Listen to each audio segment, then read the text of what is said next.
Hello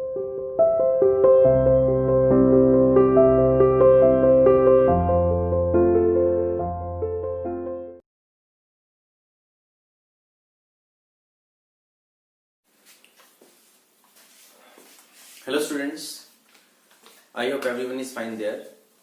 Today we are going to start the revision portion of the physics and the topic is potential energy. Last class में बेटा जो हमने topic revise किया था वो था हमारा काइनेटिक एनर्जी के फैक्टर्स की किस किस फैक्टर पर काइनेटिक एनर्जी डिपेंड करती है। और आज हम जो टॉपिक स्टार्ट कर रहे हैं वो क्या है हमारे पास, पोटेंशियल एनर्जी। पोटेंशियल एनर्जी, देखो इस टॉपिक में से जो क्वेश्चंस पूछे जाते हैं मोस्ट प्रोबेबली थ्योरेटिकल बेस होते हैं और न्यूमेरिकल बेस भी होते हैं। तो हमें पहले मीनिंग समझना है कि पोटेंशियल एनर्जी होती क्या है। काइनेटिक एनर्जी जो हमने पढ़ा वो तो क्या था कि अगर कोई ऑब्जेक्ट मोशन में है उसमें हमेशा काइनेटिक एनर्जी होगी। अब आ जाओ इसके just opposite, the energy possessed by an object due to its position, कि ऑब्जेक्ट की पोजीशन के अकॉर्डिंग उसमें जो एनर्जी पोजेस हो रही है उस एनर्जी को क्या बोलते हैं हम, पोटेंशियल एनर्जी। कैसे, देखो सपोज करो ये एक हाइट के ऊपर हमने एक स्टोन रख रखा है जिसका वेट है कितना, 5 किलोग्राम। ये हाइट ले रखी है मैंने यहाँ पर 3 मीटर। पहले तो मैंने सपोज करो इसको नीचे रख रखा है अर्थ सरफेस पे 5 किलोग्राम। तो इसकी जब हाइट बिल्कुल ही नीचे है तो इसकी पोटेंशियल एनर्जी क्या होगी, इसको ईपी से डिनोट करते हैं पोटेंशियल एनर्जी को, ईपी या पोटेंशियल एनर्जी, वो 0 होगी। अब आप जैसे जैसे इसको किसी सर्टेन हाइट के ऊपर लेकर जा रहे हो तो इसकी हाइट की वजह से इसके पास कुछ ना कुछ एनर्जी आएगी। आप किसी ऑब्जेक्ट को ऊपर से गिरोगे तो नीचे जाने के बाद कुछ तो ज्यादा इफेक्ट देगा वो। क्यों, क्योंकि हम उसको जब ऊपर लेकर आ रहे हैं तो हमने उसमें कुछ ना कुछ मैकेनिकल वर्क किया है और वो एज अ पोटेंशियल एनर्जी इसमें क्या हो रहा है, स्टोर हो रहा है। आप इसको अगर और ऊपर रखते हैं और ऊपर से इसको गिरेंगे तो ज्यादा इफेक्टिव कौन से केस में होगा, इस केस के अंदर होगा। क्यों होगा, क्योंकि इस कंडीशन के अंदर इसकी जो पोटेंशियल एनर्जी है वो क्या है यहाँ पर ज्यादा है। और अगर पोटेंशियल एनर्जी ज्यादा होगी तो इसका मतलब क्या होगा, this one is more effective, इसकी इफेक्टिव जो है वो क्या होगा, ज्यादा हो जाएगा।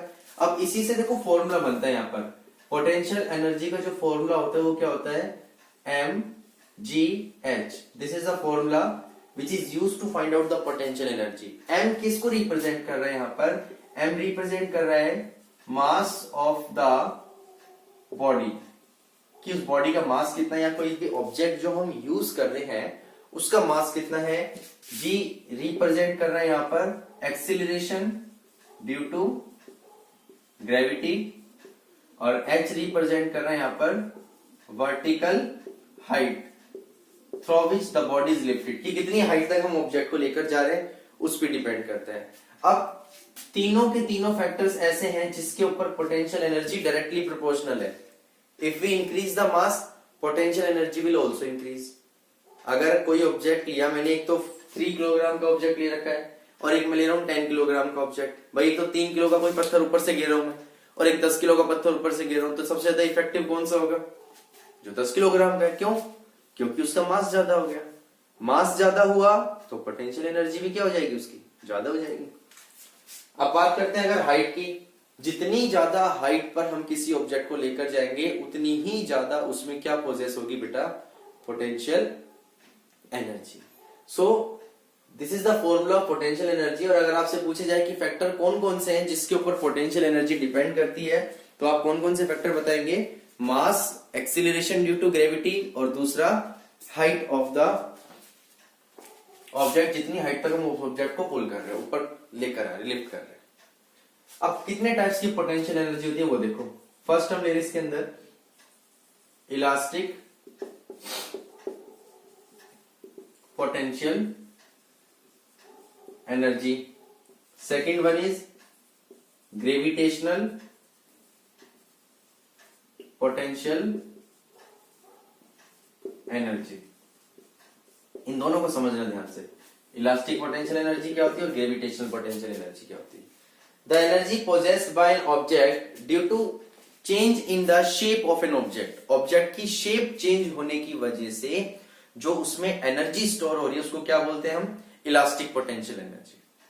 देखो ध्यान से, आपके पास एक रबड़ बैंड है, आप उस रबड़ बैंड को स्ट्रेच कर रहे हैं, स्ट्रेच करने से आप क्या कर रहे हैं, उसकी शेप चेंज कर रहे हैं। जैसे ही आप छोड़ोगे तो एक एनर्जी के साथ इफेक्ट करेगा हाथ पर, क्योंकि जब मैंने उसकी शेप चेंज की, शेप चेंज करते के साथ उसमें क्या इंक्रीज हुई, पोटेंशियल एनर्जी।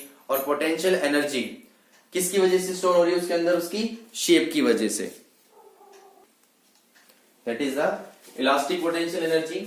एक एग्जांपल हमने इसमें रबर बैंड का लिया। दूसरा हम इसमें एग्जांपल ले सकते हैं बैंड बो, जो धनुष बाण होते हैं। तो उसमें क्या होता है, जैसे हम उसको खींचते हैं पीछे से, जैसे जैसे हम उसको खींच रहे हैं तो आपने देखा वो जो पीछे वायर लगी हुई होती है, इस तरह से शेप होती है उसकी लगभग। ये देखो पीछे वायर बनी हुई होती है।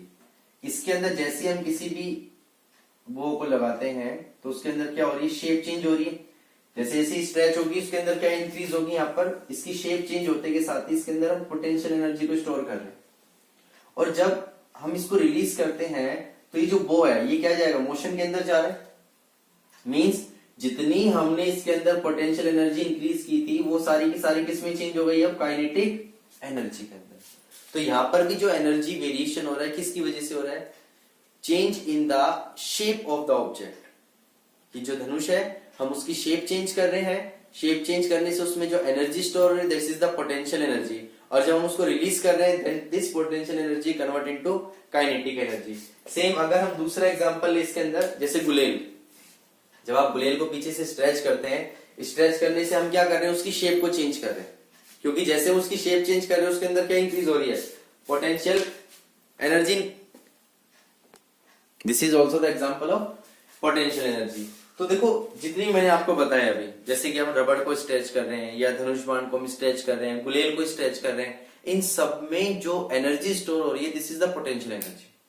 और कौन से टाइप की एनर्जी है इसके अंदर, ये इलास्टिक पोटेंशियल एनर्जी। कोई भी स्प्रिंग है, आप स्प्रिंग को खेचे, जैसे आप स्प्रिंग को खेच रहे हैं तो उसके अंदर क्या हो रही है, एनर्जी स्टोर हो रही है। क्योंकि हम छोड़ेंगे, छोड़ते के साथ ही वो मूव करेगा। Also the elastic potential energy. बच्चों के खिलौने आते हैं, आपने देखा होगा, हम उसमें जब चाबी भरते हैं, चाबी भरते जा रहे हैं भरते जा रहे हैं, क्या हो रहा है, अंदर से कॉइल जो डली हुई है उसकी शेप चेंज होती जा रही है। जैसे जैसे कॉइल मूव कर रही है अंदर प्रेस होती जा रही है। अब जैसे आप उसको छोड़ते तो टॉय मूव करना शुरू कर देता है। क्यों, हमने उसकी शेप चेंज करके उसमें इलास्टिक पोटेंशियल एनर्जी स्टोर की। और अब वही इलास्टिक पोटेंशियल एनर्जी बाद में काइनेटिक एनर्जी में चेंज, क्योंकि एनर्जी हमेशा ट्रांसफॉर्मेशन फॉर्म के अंदर होती है, एक फॉर्म से दूसरी फॉर्म के अंदर ट्रेवल करती है। क्लियर। चलिए सेकंड आता है इसके अंदर gravitational potential energy. The energy possessed by object due to the position above the surface of earth. कि अर्थ सरफेस से कितने ऊपर कोई ऑब्जेक्ट रखा हुआ है उससे जो एनर्जी पोजेस होगी उसके अंदर, this is the gravitational potential energy. Clear हुआ। आपके पास एक ईंट है, हम उस ईंट को घर के नीचे खड़े और ऐसे नीचे फेंक देते हैं, वो ज्यादा इफेक्टिव होगी, या आप उस ईंट को लेकर जा रहे हैं अपनी छत पर और छत पे से ऊपर से नीचे फेंक रहे हैं, तो सबसे ज्यादा इफेक्टिव कौन सी होगी, जब हम उसको छत पे से ऊपर से फेंक रहे हैं। क्यों, क्योंकि हमने उसकी हाइट को इंक्रीज कर दिया, हम अर्थ सरफेस से ऊपर ले जा रहे हैं उसको। एक तो हम उसको नीचे लेके खड़े हैं और एक हम उसको ऊपर लेकर जा रहे हैं, तो हमने ग्राउंड सरफेस से उसकी हाइट को इंक्रीज कर दिया। और पोटेंशियल एनर्जी डायरेक्टली प्रोपोर्शनल किसके है यहाँ पर, हाइट के। जितनी ज्यादा हाइट होगी उतनी ज्यादा पोटेंशियल एनर्जी इंक्रीज होगी। अगर यूनिट की बात की जाए, the unit of potential energy is also joule because it is the common energy. Clear हुआ। आपने देखा हो कई बार हम कहते हैं कि अपना पोटेंशियल इंक्रीज करो। पोटेंशियल इंक्रीज मतलब अपने अंदर एनर्जी इंक्रीज करो, क्योंकि जितनी हमारे अंदर एनर्जी होगी हम उतना ही ज्यादा वर्कआउट कर पाएंगे। कहते हैं कि कोई काम ज्यादा पोटेंशियल के साथ करें, मतलब ज्यादा एनर्जी के साथ कर रहे हैं। हमारे अंदर एनर्जी ज्यादा है तो हम उस काम को और जल्दी करते जा रहे हैं, और वही एनर्जी जो स्टोर हुई भी वही हमारी कंज्यूम होती जाती है। तो याद रखना, the energy possessed by an object due to change in the shape as well as position of the object is called potential energy। और जिसका फॉर्मूला है that is mass into acceleration due to gravity और into में height, कि कितनी height तक हम उस बॉडी को लिफ्ट कर रहे हैं। तीनों फैक्टर के ही पोटेंशियल एनर्जी डायरेक्टली प्रोपोर्शनल होती है। अगर मास ज्यादा होगा तो पोटेंशियल एनर्जी भी ज्यादा होगी, हाइट ज्यादा होगी तो भी पोटेंशियल एनर्जी ज्यादा होगी। क्लियर। अब देखो एक आगे कंसेप्ट आएगा ट्रांसफॉर्मेशन ऑफ एनर्जी, तो वो इसी का ही पार्ट बनेगा। जो वाटर स्टोर होता है डैम के अंदर, डैम में कंटिन्यूसली आगे से नदियों का पानी आता जा रहा है और वो स्टोर होता जा रहा है, उसमें कौन सी एनर्जी है, पोटेंशियल। क्योंकि उसने वाटर को रोक रखा है, आगे से मूविंग वाटर है वो एक जगह रुका हुआ है। जैसे ही दीवार आगे से खुलेगी या टूटेगी वो पानी स्पीड से आगे जाएगा। क्यों, क्योंकि वो पोटेंशियल एनर्जी जो स्टोर हो गई थी वो कहीं ना कहीं तो ट्रांसफर होगी। किस फॉर्म के अंदर ट्रांसफर हो रही है वो?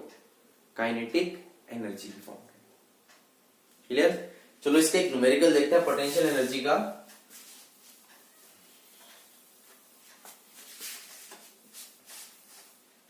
कि ऑब्जेक्ट है जिसका मास गिवन है हमें, mass of an object 20 kilogram. कितनी हाइट पर वो रखा हुआ है? It is on the height 50 centimetre की हाइट पर रखा हुआ है, और वहां पर जो एक्सीलरेशन ड्यू टू ग्रेविटी है उसकी वैल्यू कितनी दे रखी है आपको? 10 मीटर पर सेकेंड। क्वेश्चन आता है कैलकुलेट द पोटेंशियल एनर्जी, कि पोटेंशियल एनर्जी इसकी क्या होगी। तो पहले तो 50 सेंटीमीटर को किस में कन्वर्ट करेंगे हम? मीटर में। किससे? 100 से डिवाइड करके। लगाओ formula, mass, acceleration due to gravity और हाइट। मास कितना है? 20, जी की वैल्यू 10, हाइट 50, अपॉन में कितना आ गया? 100 ये वाला। तो 20 से 20 कितना हो जाएगा? 25 जा 100 joule. This is the potential energy of this object which is placed at a height of 50 centimetre. कोई भी क्वेश्चन आ जाए जिसमें आपको हाइट सेंटीमीटर में गिवन है, तो आप पहले उसको मीटर में कन्वर्ट करेंगे, उसके बाद उसकी एनर्जी को फाइंड आउट करेंगे। क्लियर? तो आपको ये कंप्लीट टॉपिक रिवाइज करना है, और जितने भी इसके क्वेश्चंस बनते हैं बेटा वो आपको नोटबुक में नोट करने हैं, न्यूमेरिकल सोल्व करना है, और अगर कोई डाउट आता है इसमें तो फिर हम उसको लाइव क्लास में क्लियर करें। Thank you, God bless you, stay home, stay safe.